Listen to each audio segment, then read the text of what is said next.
Assalamualaikum para pecinta film India. Gimana kabar kalian semua? Channel ini akan mengulas semua film terbaik India, terutama yang belum ada di channel utama.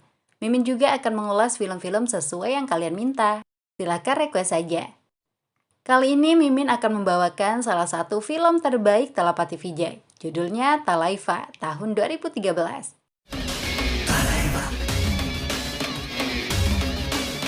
Bagi yang sudah nonton di channel lain, tidak masalah nonton lagi. Filmnya akan tetap seru sepanjang masa. जादू तेरी नजर खुशबू तेरा बदन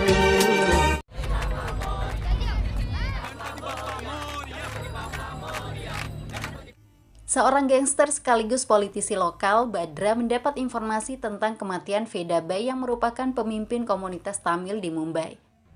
Badra berpikir dia akan bisa menguasai kota Mumbai. Anak buahnya diperintahkan untuk menyerang daerah kumuh Dharavi yang menjadi basis komunitas Tamil. Kerusuhan besar pun terjadi.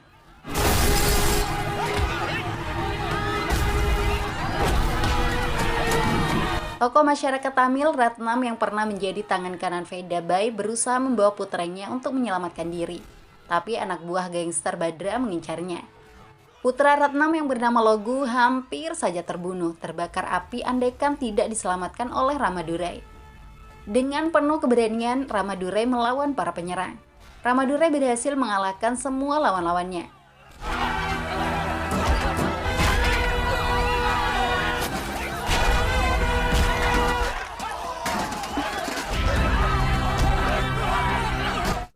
Malam harinya, para penduduk Dharavi berkumpul untuk mengangkat Ratnam menjadi pemimpin mereka. Tapi Ratnam menolak secara halus. Dia akan pergi dari Mumbai demi keselamatan putranya yang masih kecil. Salah seorang penduduk sadis mengusulkan Ramadurai yang harus menjadi pemimpin baru mereka. Sosok Ramadurai diyakini bisa menjaga komunitas Tamil dari ancaman gangster Badra. Adik laki-laki Ramadurai, Rangga, mendukung penuh kakaknya menggantikan posisi mendiang Veda Bai. Ramadurai yang selama ini bekerja di pelabuhan tidak bisa menolak demi kepentingan orang banyak. Setelah di rumah, ada orang yang mengetuk pintu memanggil Ramadurai. Istri Ramadurai, Gangga, yang sedang berada di dekat jendela, kaget melihat banyak orang di luar memegang senjata. Ramadurai terlanjur membuka pintu. Gangga berlari mengorbankan dirinya demi melindungi suami tercinta. Gangga meninggal di bredel senjata oleh anak buah gangster Badra.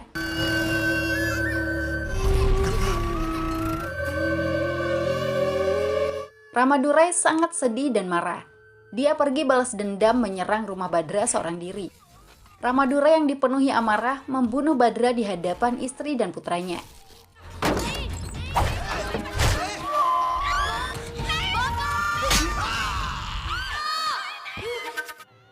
Ramadurai juga hampir akan membunuh putra Badra yang bernama Bima. Untungnya Ramadurai masih bisa mengendalikan diri. Dia membiarkan istri dan anak Badra tetap hidup. Ramadurai kemudian menyusul Ratnam ke stasiun kereta api sambil membawa putranya yang masih kecil, Viswa. Ramadurai menitip Viswa agar ikut dibawa pergi jauh dari Mumbai. Dia rela berpisah dengan putranya demi keselamatan dan masa depan sang buah hati. Ramadurai sendiri akan melanjutkan hidup menjadi pelindung komunitas Tamil dan kaum tertindas. Dua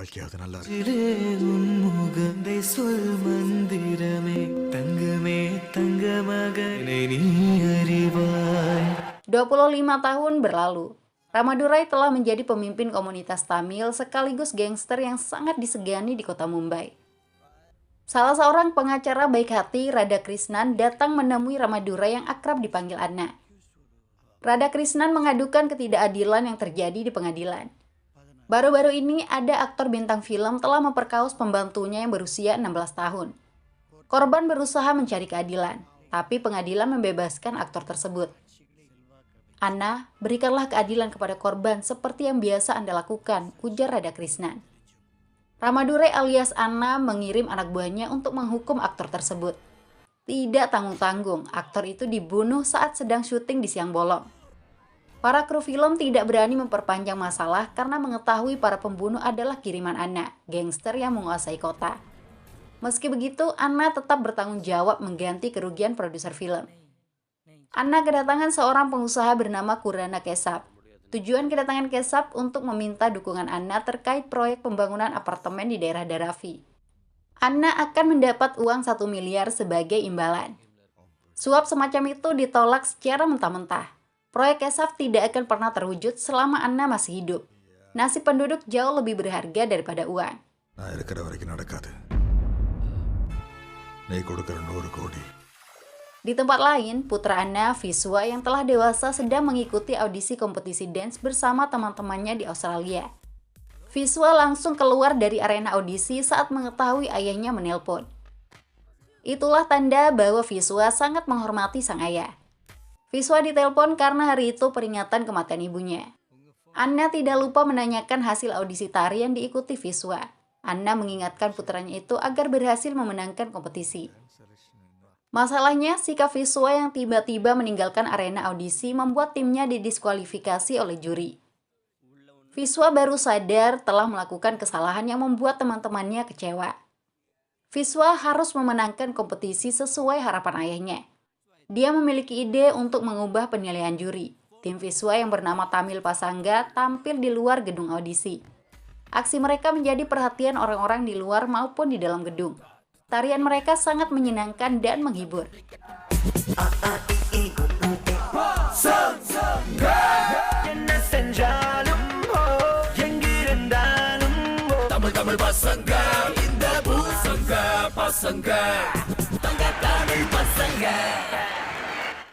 Selanjutnya, Viswa fokus dengan perusahaan air minum Gangga yang dia jalankan di Australia. Sahabatnya, Logu yang merupakan putra Ratnam juga ikut membantu menjalankan perusahaan tersebut. Pada saat mengantar pesanan air minum ke supermarket, beberapa orang yang ada di sana mengikuti tarian Tamil Pasangga saat melihat Viswa. Rupanya, tarian mereka sedang viral di YouTube. Pihak penyelenggara sampai membatalkan diskualifikasi. Tim Tamil Pasangga terpilih untuk mengikuti kompetisi dance atau kompetisi menari. Viswa sangat bahagia mendengar kabar baik itu. Pada saat Viswa pergi untuk menemui penyelenggara kompetisi, hampir saja dia menabrak seorang gadis yang nyebrang sembarangan di jalan raya. Gadis bernama Mira itu tidak mempedulikan keselamatannya sendiri hanya demi menangkap seekor kupu-kupu. Viswa justru terpesona dengan kecantikan dan keanggunan Mira. அந்திமாலை சூரி என்னை தாக்க ஒன்று சேர்க்க என்ன ஒன்றுதே என் பெண். Sayangnya, Viswa tidak bisa berkenalan karena harus melanjutkan perjalanan. Setelah bertemu dengan penyelenggara, Viswa mendatangi supermarket mitranya. Kebetulan sekali, di sana ada Mira. Tampang Viswa yang biasa saja membuatnya dianggap pelayan. Mira jadi malu sendiri setelah menyadari kekeliruannya. Viswa belum ada alasan untuk berkenalan, tapi saat mengantar air mineral ke pelanggan baru yang sedang merintis restoran, Viswa kembali bertemu Mira. Kebetulan yang sungguh sangat kebetulan. Mira merupakan putri pemilik restoran itu. Sejak saat itu, Viswa dan Mira saling mengenal. Mira juga datang menemui Viswa untuk mengundangnya hadir dalam acara peresmian restoran. Saat itulah Mira mengetahui Viswa dan teman-temannya sedang sibuk mempersiapkan kompetisi tari. Hanya Logu yang tidak tertarik dengan tari. Viswa menghadiri peresmian restoran itu. Setelah Viswa pulang, Mira menelpon mengaku sangat ingin bergabung tim tari. Viswa dengan senang hati bersedia menerima Mira sebagai anggota baru. Latihan tari membuat Viswa dan Mira semakin sering bersama. Mira juga sangat serius mengikuti latihan. Kebersamaan mereka saat latihan atau di luar itu membuat benih-benih cinta tumbuh bermekaran. Buktinya, Mira merasa cemburu ketika beberapa gadis asing menggoda Viswa. Sebuah insiden terjadi saat Viswa sedang mengantar Mira pulang. Sekelompok pemuda bertopeng menggoda Mira dengan kata-kata tidak senonoh. Viswa jadi tidak fokus menyetir. Orang-orang itu juga sengaja menyalip sembarangan hingga Viswa menabrak tumpukan sampah di pinggir jalan. Kaki Mira mengalami luka serius. Viswa membawanya ke rumah sakit. Mira tidak akan bisa berpartisipasi dalam kompetisi tari. Viswa menemui penyelenggara untuk mengganti salah satu personil yang mengalami kecelakaan. Tapi pergantian personil tidak diperbolehkan. Mira harus tetap ikut jika tim Viswa ingin tetap tampil. Viswa dan teman-temannya diolok oleh tim saingan. Perhatian Viswa tertuju pada kalung yang dikenakan si pengolok. Kalung itu sama persis dengan salah satu orang bertopeng yang menyebabkan kecelakaan. Viswa menanyakan tentang kalung itu. Si pengolok tidak takut mengakui dirinya yang menyebabkan kecelakaan itu. Viswa mengamuk memukulnya. Perkelahian tidak terhindarkan.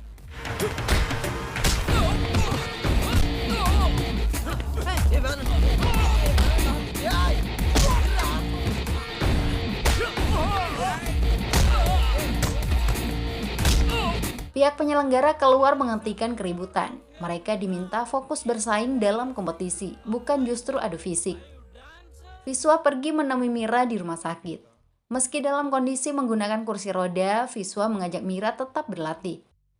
Viswa bisa improvisasi menari menyesuaikan gerakan dengan kondisi Mira.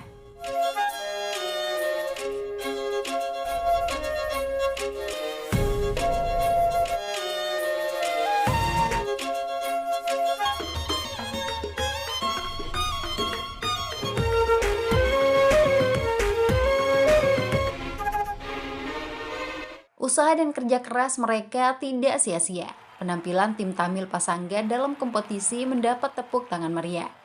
Mereka berhasil menjadi pemenang kompetisi.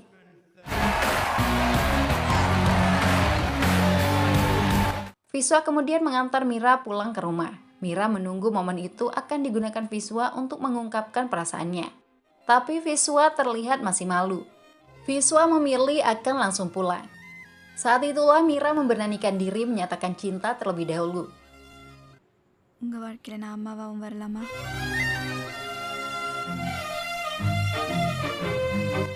Mendengar itu, Viswa tersenyum bahagia. Cintanya yang tumbuh sejak pandangan pertama telah bertepuk dua tangan. Keesokan harinya, Viswa dipanggil oleh ayah Mira, Suresh. Rupanya Mira telah memberitahu ayahnya tentang cinta mereka. Suresh ingin hubungan Viswa dan Mira dibawa ke jenjang pernikahan. Oleh karena itu, Suresh harus bertemu orang tua Viswa terlebih dahulu. Viswa mengaku ayahnya sangat sibuk mengurus bisnis di Mumbai. Ayahnya hanya datang sekali setahun mengunjungi Viswa di Australia. Viswa mencoba menelpon ayahnya, tapi ayahnya benar-benar sedang sibuk di Mumbai. Viswa meminta maaf kepada Mira karena ayahnya tidak bisa datang. Suresh mengajak Viswa agar mereka saja yang datang ke India. Viswa setuju dengan ide itu. Viswa bersama Mira dan ayahnya siap berangkat. Tapi Viswa sendiri tidak tahu alamat rumah ayahnya di Mumbai. Sejak kecil Viswa sudah tinggal di Australia bersama ayah Logu. Viswa menelpon pamannya Rangga untuk memberitahu tentang kepulangan ke India.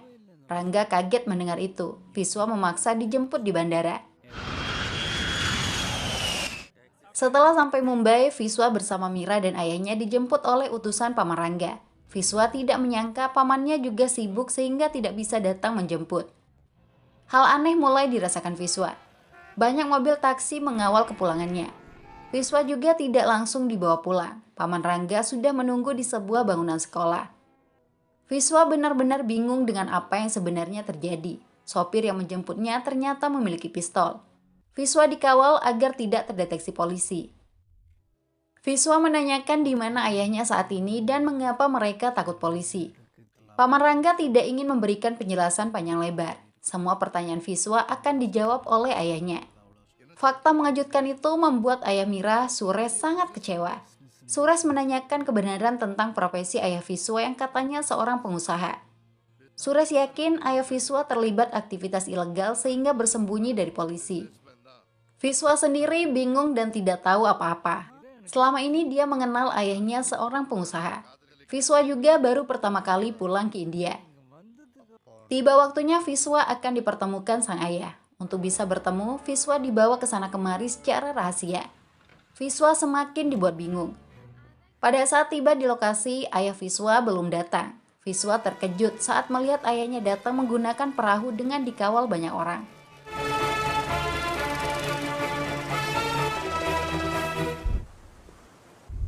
Kerinduan Viswa kepada sang ayah telah berubah menjadi sejuta pertanyaan.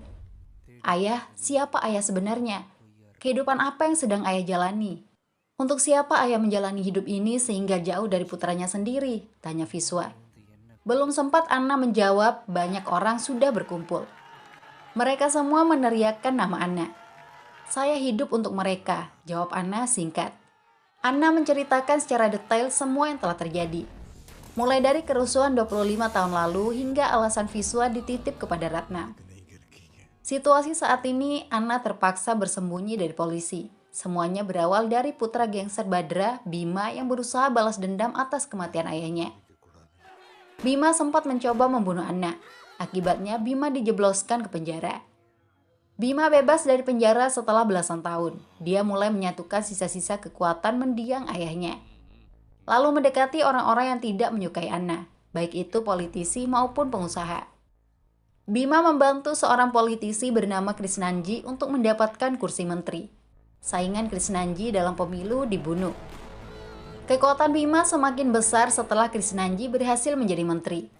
Bima dan menteri menjebak Anna dengan kasus palsu narkoboy. Anna dijadikan buronan polisi. Sebenarnya Anna tidak takut ditangkap, tapi para penduduk rela berkorban demi melindungi Anna. Saya tidak mau menyerah kepada polisi karena Bima ingin menghancurkan tempat ini, tutur Anna.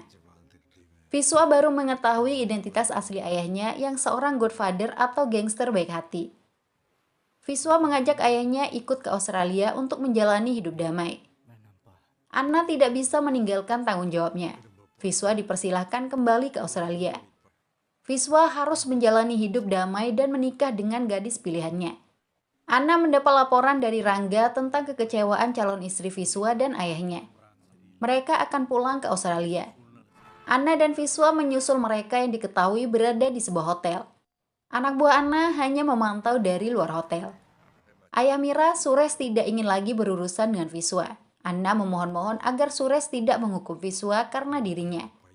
Viswa sama sekali tidak bersalah.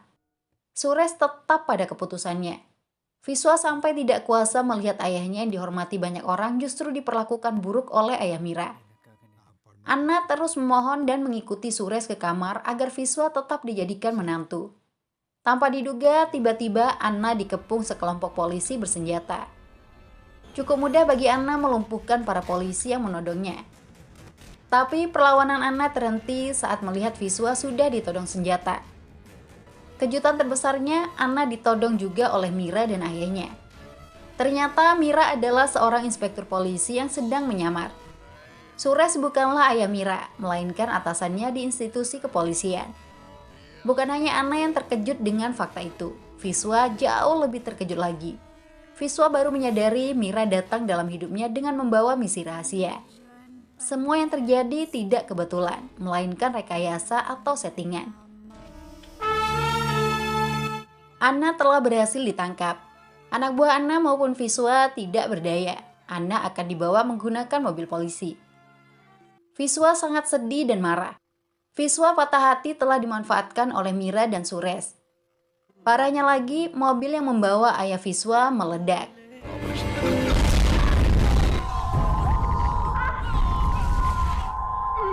Sungguh insiden yang benar-benar mengerikan.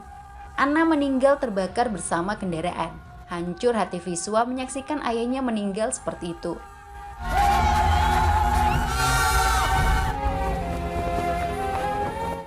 Pembunuhan Anna di dalam mobil polisi menimbulkan kekacauan. Komunitas Tamil tidak terima pemimpin mereka dibunuh oleh polisi yang berkomplot dengan para penjahat. Mira kecewa kepada atasannya yang membiarkan Anna dibunuh. Suresh justru tidak ingin kasus tersebut diperpanjang karena melibatkan politisi berpengaruh dan kelompok gangster.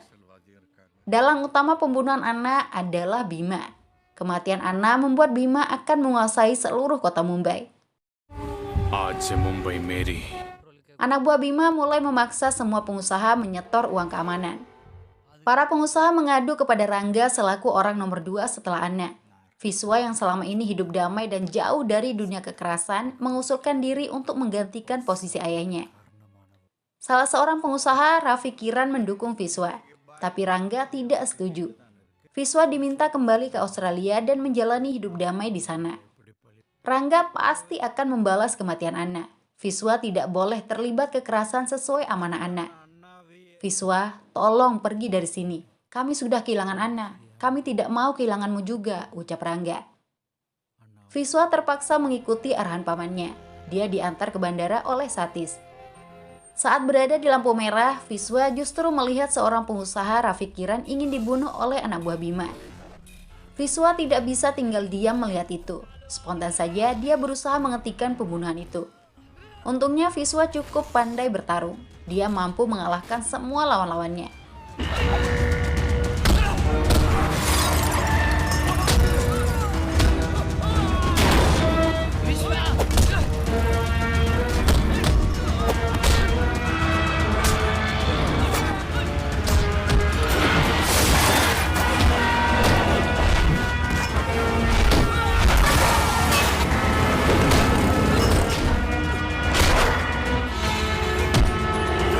Viswa berhasil menyelamatkan Raffi Kiran dan membawanya ke rumah sakit. Rangga kembali mengingatkan Viswa untuk tidak ikut campur. Viswa harus tetap pergi. Tapi kali ini Viswa hanya diam, tidak mengiyakan perintah pamannya itu. Tindakan Viswa yang telah menyelamatkan Raffi Kiran membuat nyawanya terancam. Anak buah Bima datang untuk membunuhnya. Viswa yang mencoba melarikan diri terus dikejar. Viswa berusaha memberikan perlawanan. Nyawanya benar-benar terancam.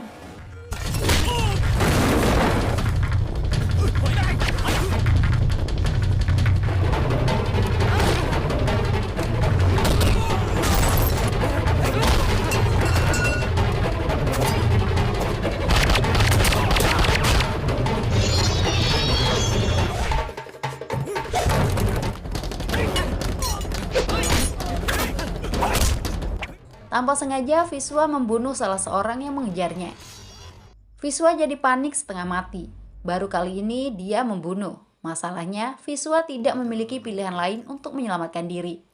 Dia tidak lagi sekedar membela diri, tapi mulai memiliki keberanian membunuh lawan-lawannya. Viswa tampil buas, ganas, dan beringas. Para penduduk sampai terkejut melihat Viswa yang seperti ayahnya.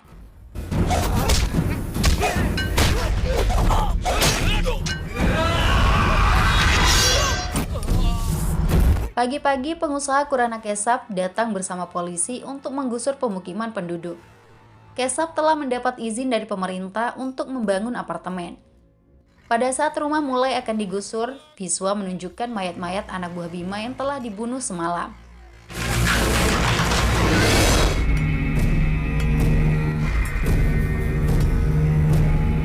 Sopir alat berat jadi takut melanjutkan pekerjaannya.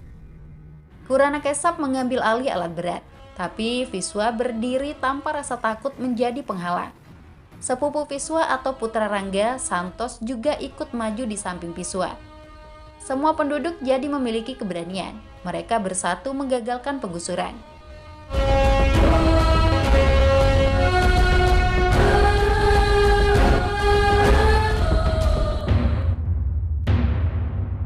Polisi tidak kehabisan akal. Inspektur Ranjip menangkap Viswa dengan kasus pembunuhan anak buah Bima. Viswa disiksa di kantor polisi. Inspektur Mira yang bertugas di kantor polisi lain mendengar informasi tentang penangkapan Viswa. Mira datang melihat kondisi Viswa yang telah banyak disiksa. Viswa sama sekali tidak mengharapkan kedatangan Mira. Viswa masih sakit hati karena telah dipermainkan, dimanfaatkan, dan dihianati. Mira diminta pergi. Tapi Mira tetap membantu Viswa agar tidak dibunuh sebelum sidang pengadilan. Kasus Viswa masuk ruang pengadilan. Tidak ada penduduk yang mau menjadi saksi pembunuhan itu. Hakim pun membebaskan Viswa. Pada saat keluar dari pengadilan, Viswa sudah ditunggu oleh ribuan penduduk. Mereka memanggil Viswa sebagai pemimpin baru yang menggantikan Anna.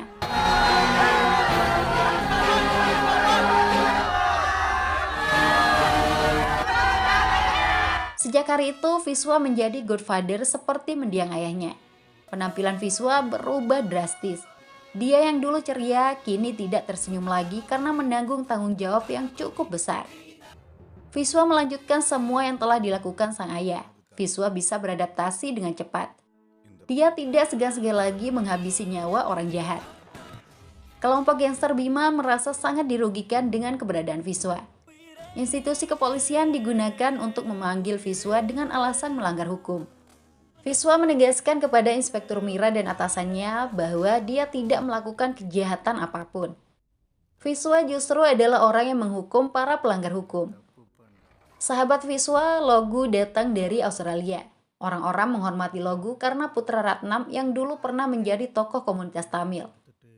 Logu terkejut melihat gaya Viswa yang sedang melakukan pertemuan dengan para preman. Wajah Viswa juga tetap serius saat bertemu Logu. "Kamu terlihat sangat berbeda. Ayo kita kembali ke Australia," ujar Logu. Viswa menegaskan dirinya tidak akan pernah kembali ke Australia. Dia harus tetap berada di Mumbai menjalankan takdirnya. Keberadaan Viswa yang semakin berpengaruh membuat Bima tidak bisa tinggal diam. Dia bersama Menteri Krisnanji merencanakan kehancuran Viswa. Orang kepercayaan Bima, Arjun bersama Inspektur Ranjip merencanakan kerusuhan komunal di wilayah Matungga. Viswa pasti akan datang untuk mencegah kerusuhan. Saat itulah Viswa akan dibunuh. Polisi diminta tidak datang ke lokasi sampai Viswa terbunuh. Obrolan rahasia itu direkam oleh fotografer Kumar yang kebetulan sedang bekerja mendokumentasikan sebuah acara pernikahan.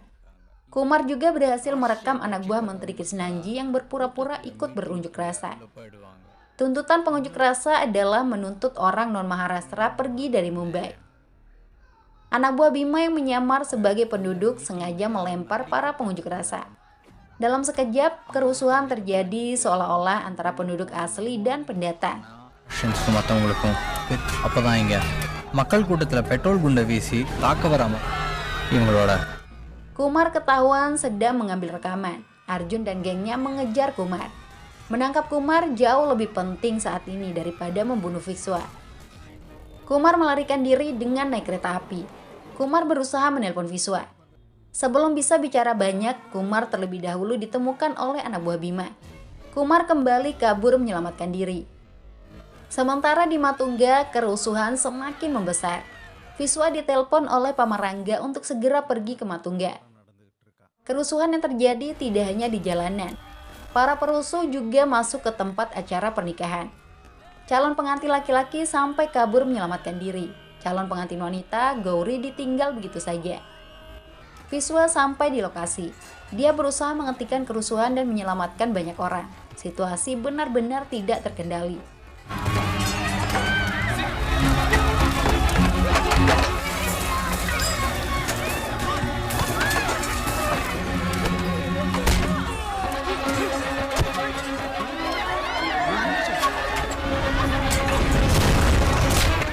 Viswa juga menyelamatkan Gauri yang hampir terbakar api. Ayah Gauri juga diselamatkan. Kepahlawanan Viswa sangat membekas di hati Gauri. Setelah kerusuhan berhasil diredam, Viswa melihat banyak korban telah meninggal. Sedangkan yang luka-luka langsung dibawa ke rumah sakit. Sebagian korban yang selamat tidak memiliki semangat lagi untuk hidup. Rumah mereka sudah dibakar para perusuh. Viswa merasa bertanggung jawab untuk memberi perlindungan kepada mereka yang tertindas. Puluhan orang yang sudah tidak memiliki tempat tinggal dibawa ke kawasan Dharavi, termasuk Gauri dan ayahnya. Penduduk Dharavi menerima mereka dengan baik. Suasana itu mirip seperti kaum Ansor di Madinah yang menerima kaum Muhajirin dari Mekah. உங்களில் சில பேருக்கு அண்ணன் இல்லை தங்கச்சி இல்லை என்ன மாதிரி சில பேருக்கு அம்மா அப்பா இல்லை.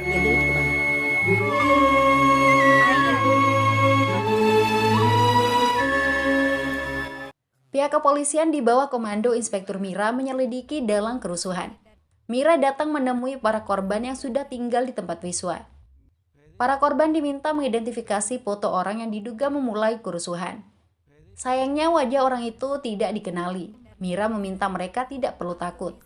Tapi para korban benar-benar tidak tahu. "Kami sama sekali tidak takut. Jika ada masalah, Tuhan kami yang akan menjaga kami," ujar seorang korban. Tuhan yang dimaksud adalah Viswa. Mira jadi terdiam. Dia masih merasa sangat bersalah kepada Viswa atas kebohongan yang pernah dilakukan. Mira pun pergi tanpa berani menyapa Viswa. Di sisi lain, Bima dan Menteri Krisnanji sangat khawatir akan ketahuan sebagai dalang kerusuhan. Mereka harus segera menemukan orang yang telah mengambil video dan membunuhnya. Keesokan harinya, media televisi memberitakan kematian Kumar. Mayat Kumar ditemukan di daerah Mahim. Gauri yang kebetulan melihat berita itu jadi ketakutan. Kumar merupakan penduduk Matungga yang disewa untuk dokumentasi video pernikahan Gauri. Viswa baru ingat pernah ditelepon oleh seseorang bernama Kumar dari Matungga pada saat terjadi kerusuhan. Anehnya, mayat Kumar justru ditemukan di daerah Mahim. Masalah lain muncul. Viswa mendapat informasi bahwa orang-orang yang membuat kerusuhan telah menyerahkan diri ke polisi. Orang-orang itu mengaku diperintah oleh Viswa. Akibatnya polisi bisa datang kapan saja untuk menangkap Viswa. Untuk melawan fitnah itu, Viswa harus menemukan video yang direkam Kumar. Viswa pergi ke tempat Kumar dan menemukan anak buah Bima, Arjun, ada di sana. Viswa berhasil menangkap Arjun. Ternyata Arjun tidak menemukan video rekaman saat membunuh Kumar. Itulah alasan Arjun datang ke tempat Kumar untuk mencari rekaman video. Kini Viswa dan Bima sama-sama berlomba untuk menemukan video rekaman. Mereka yakin seseorang telah mengambil video itu saat Kumar di kereta api. Viswa dan Bima adu kecerdasan dan kecepatan. Tentu saja Viswa selangkah lebih maju. Viswa berhasil terlebih dahulu mendapat rekaman video itu dari seseorang bernama Nandu. Bima kalah cepat. Rekaman video yang didapatkan diserahkan ke media. Video itu menjadi berita utama. Nama gangster Bima, Inspektur Ranjit Pharma, dan Menteri Krisnanji diberitakan sebagai dalang utama kerusuhan. Bukti video membuat ketiga orang itu diseret ke pengadilan. Tapi Menteri Krisnanji berusaha cuci tangan. Dia mengaku tidak mengenal Bima. Pengkhianatan menteri membuat Bima sangat kecewa. Bima bersumpah akan membunuh Menteri Krisnanji, apalagi menteri divonis bebas. Sedangkan Bima harus mendekam di dalam penjara.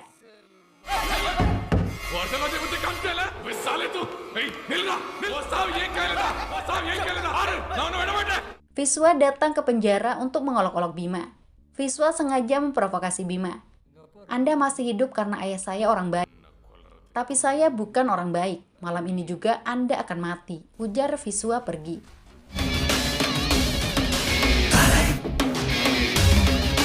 Ancaman Viswa membuat Bima ketakutan. Bima berpikir keras untuk melarikan diri. Bima memancing sipir penjara membuka sel, lalu membunuhnya. Bima bisa melarikan diri setelah membunuh 3 sipir penjara. Untuk terbebas dari kasus saat ini, Bima kembali menemui Menteri Krisnanji. Kejutannya, menteri jahat itu ditemukan sudah terbunuh di rumahnya. Bima tidak mengerti apa yang telah terjadi. Viswa menelpon mengucapkan selamat karena Bima telah membunuh menteri seperti ucapannya di pengadilan. Ternyata Viswa memang jauh lebih cerdas. Semua rencana Viswa berjalan lancar untuk menghancurkan hidup Bima sehancur-hancurnya. Bima harus merasakan kematian tragis karena telah membunuh ayah Viswa. Belum sempat Bima merespon, pasukan polisi sudah datang menangkapnya. Tapi dalam perjalanan ke penjara, Bima berhasil melarikan diri lagi.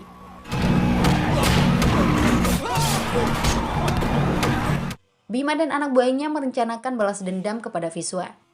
Malam itu, Viswa dan kelompoknya sedang mengadakan sebuah perayaan. Semua orang berbahagia. Mereka minum, mabuk-mabukan, menari, dan bernyanyi.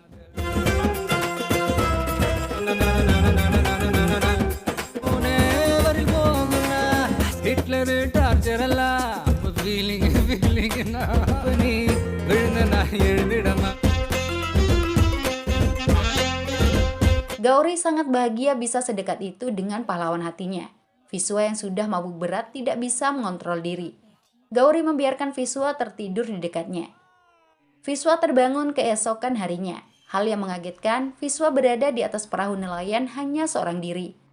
Viswa pulang berjalan kaki. Orang-orang ditemukan sudah berkumpul menangis. Betapa syoknya Viswa saat melihat banyak mayat di atas tanah. Hancur hati Viswa melihat itu. Dadanya terasa sesak. Semua mayat adalah orang-orang terdekatnya. Termasuk Gauri, gadis yang semalam menari dan bernyanyi penuh kebahagiaan. Sungguh malang nasib Gauri. Viswa bingung dengan apa yang telah terjadi. Semua orang juga tidak tahu bagaimana mereka meninggal. Mayat-mayat itu ditemukan sudah ada di sana.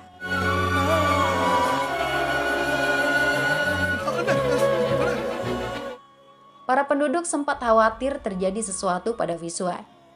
Untungnya Viswa baik-baik saja, tapi Rangga hilang sejak semalam. Viswa sangat mengkhawatirkan pamannya itu. Santos menyebut ayahnya belum pulang sejak semalam. Santos dan ibunya takut telah terjadi sesuatu yang buruk. Tiba-tiba Viswa mendapat telepon dari Bima.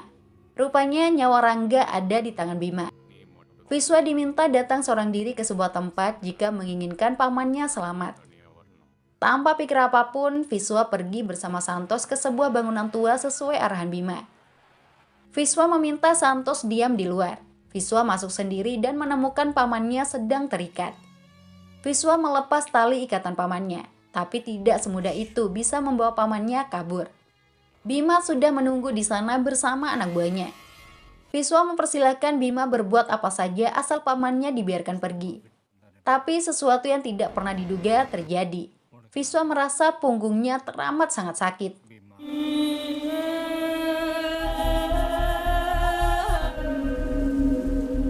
Ternyata Viswa telah ditusuk dari belakang dengan pisau oleh pamannya sendiri.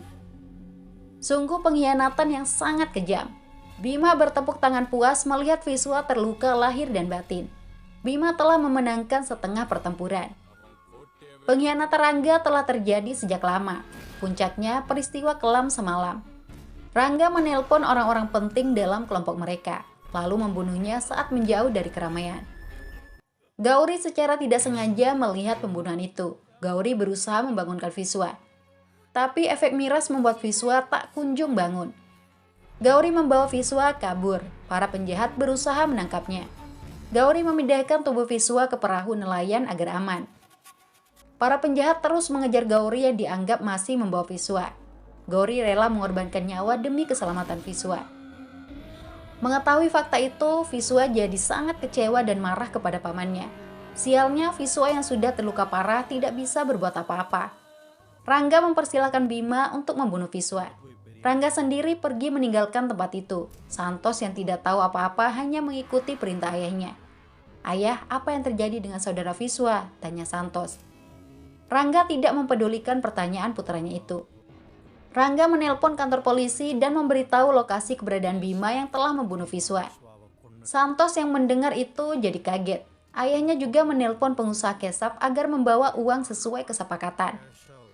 Rupanya sejak awal tujuan Rangga mendukung kakaknya menjadi pemimpin komunitas Tamil agar bisa dengan mudah mendapatkan uang.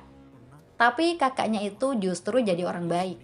Viswa juga harus dihabisi karena sama seperti ayahnya. Rangga tidak mau lagi jadi orang kedua. Rangga juga sudah memberitahu polisi agar menangkap Bima. Itu artinya Rangga akan menjadi satu-satunya gangster yang akan menguasai Mumbai. Santos baru menyadari kebusukan ayahnya. Untuk menghentikan semua rencana jahat itu, Santos sengaja menabrakkan mobil mereka. Santos dan ayahnya meninggal.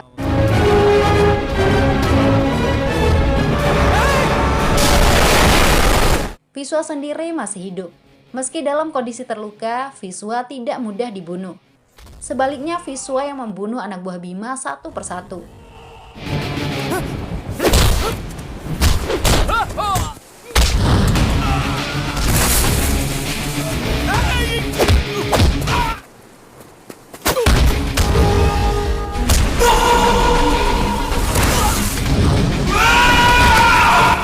Musuh yang tersisa tinggal Bima seorang diri. Duel sengit pun terjadi.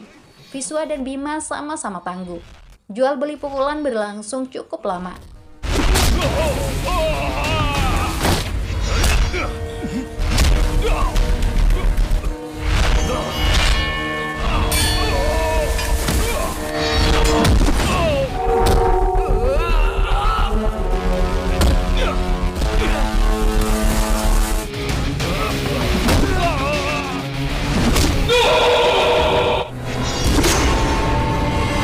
Dendam atas kematian ayahnya membuat Viswa berhasil memenangkan duel.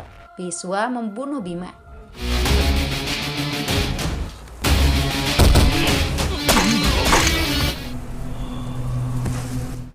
Inspektur Mira baru sampai lokasi. Mira melihat Viswa terluka di antara puluhan mayat. Viswa sudah pasrah dan mengangkat tangan tanda menyerah.